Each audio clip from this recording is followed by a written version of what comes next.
నమస్కారాలు. పాతకాలంలో ఒక సామెత ఉండేది, చెరువు నిండితే కప్పలన్నీ వస్తాయని. కానీ మరి ఇప్పుడు మనం ప్రతిపక్షంలో ఉన్నాం, అధికారంలో లేము. మొన్ననే మీ ఎమ్మెల్యే జంపు కొట్టిండు. కానీ మరి ఈరోజు 150 మందితో మీటింగ్ అని పెట్టుకుంటే ఇక్కడనేమో మరి ఇంతమంది దాదాపు 1000 మంది ఇక్కడికి వచ్చినారంటే నిజంగా శేర్లింగంపల్లి ఉద్యమ స్ఫూర్తికి పేరున అంటే మీలో ఎంత పోరాట స్ఫూర్తి ఉన్నదో అక్క చెప్పినట్టు ఇక్కడి నుంచి అక్కడ దాకా ఒకే రకమైన కసి, ఒకే రకమైన కమిట్మెంట్తో మీరున్నారనే మాట నేను ఈ సందర్భంగా గుర్తు చేస్తూ ఆగరా చెప్పలేదు సార్ పక్కకి వెళ్ళిందిరా అయ్యా. అరే నేను ఇంకా కోపరి పేజర్ ఇంకొక మా తమ్ముడు ఎందుకు ఆవేశపడుతుందంటే జల్దీ చాలా తొందరలో తప్పకుండా శేర్లింగంపల్లిలో ఉప ఎన్నిక వస్తుంది. బరాబర్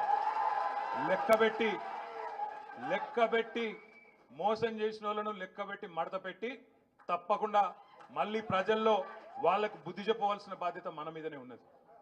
ఏం అన్యాయం చేసింది పార్టీ? ఏం అన్యాయం జరిగింది నీకు? ఎందుకు పోయినావు ఎందుకు పార్టీ మారి అంటే సమాధానం లేదు. ఇంకా గమ్మత్తు, నాకు ఆశ్చర్యం అనిపించింది. మొన్న కూర్చోరా అయ్యా, లేటుగా వచ్చుడు ఎందుకు డిస్టర్బ్ చేసిన కూర్చో. అయితే నాకు గమ్మత్ ఎక్కడ అనిపించిందంటే ఆ మంత్రి ఉన్నాడు ఒక ఆయన శ్రీధర్ బాబు అని, చాలా తెలివిగా మాట్లాడుతుండే ఆయన, అతి తెలివి. ఏమంటుండే తెలుసా, ఇద్దరు బీఆర్ఎస్ ఎమ్మెల్యేలు కొట్లాడుకున్నారు, మమ్మల్ని అంటుర్రు మధ్యలో అని శ్రీధర్ బాబు మాట్లాడుతుండు.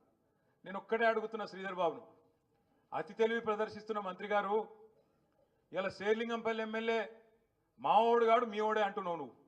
సరే నువ్వు చెప్పింది ఒక్క నిమిషం నిజమే అనుకుందాం, మరి ఆయనకు కండువా కప్పిన సన్నాసేవాడు? శేర్లింగంపల్లి ఎమ్మెల్యేకు కండువా కప్పిన సన్నాసి వెధవ ఎవడు?